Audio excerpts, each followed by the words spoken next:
Zechariah chapter 14. See, a day shall come for Yah, and your spoil shall be divided in your midst.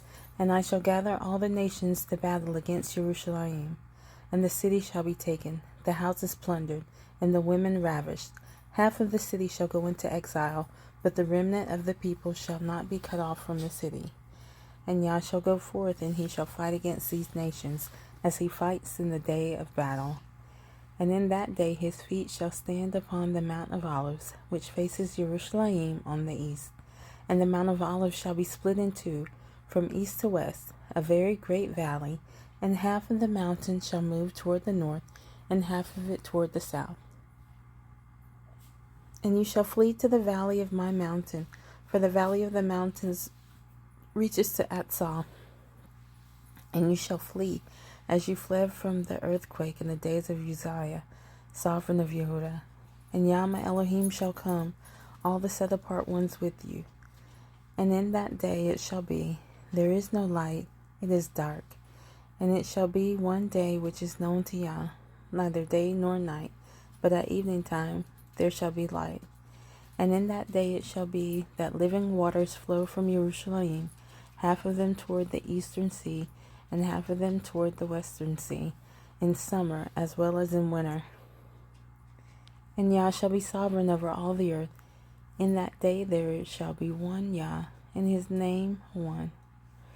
And all the land shall be changed into a desert plain from Geba to Rimmon, south of Jerusalem, and she shall be raised up and inhabited in her place, from Benjamin's gate to the place of the first gate, and the corner gate, and from the tower of Hananel to the winepresses of the sovereign. And they shall dwell in her, and there shall not be more utter destruction, but Jerusalem shall be safely inhabited. And this is the plague with which Yah plagues all the people who fought against Jerusalem. Their flesh shall decay while they stand on their feet, and their eyes decay in their sockets, and their tongues decay in their mouths. And it shall be in that day that a great confusion from Yah is among them, and every one of them shall seize the hand of his neighbor, and his hand rise up against his neighbor's hand. And Yehudah shall fight at Jerusalem as well, and the wealth of all the nations round about shall be gathered together, gold and silver and garments in great quantities. So also is the plague on the horse and the mule, on the camel and the donkey, and on the cattle that are in those camps, as this plague. And it shall be that all who are left from the nations which came up against Jerusalem shall go up from year to year to bow themselves to the sovereign Yah of hosts and celebrate the festival of Sukkot. And it shall be that if any one of the clans of the earth does not come to Jerusalem to bow himself to the sovereign Yah of hosts, on them there is to be no rain. And if the clan of Mitzrayim does not come up and enter in, then there is no rain. On them is the plague with which Yah plagues the nations who do not come to celebrate the festival of Sukkot. This is the punishment of Mitzrayim and the punishment of all the nations that do not come up to celebrate the festival of Sukkot.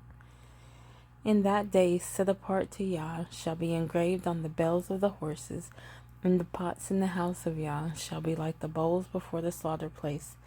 And every pot in Jerusalem and Yehudah shall be set apart to Yah of hosts.